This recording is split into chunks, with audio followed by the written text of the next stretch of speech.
Ka-farmer, kapag nasa milking stage na ang palay mo at gusto mo pang mag-spray ng insecticide, mayroong tinatawag sa insecticide na pre-harvest interval. Ibig sabihin, ito yung last na araw na kung saan pwede ka pang mag-spray ng insecticide. At kapag lumampas yan ay hindi na pwede dahil pwede na magkaroon ng chemical residue ang mga palay. Halika, tuturuan kita kung paano ito makikita. Ito natin titingnan. Halimbawa dito sa Islam 28 EC. Dito tayo titingin sa gilid. Yan.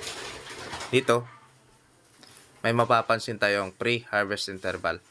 Do not spray 3 days before harvest. Ibig sabihin nito, kung mag-spray man tayo sa palay natin, at least 3 days na harvestin, hindi na tayo pwede mag-spray nito. Dito naman sa Malatayon,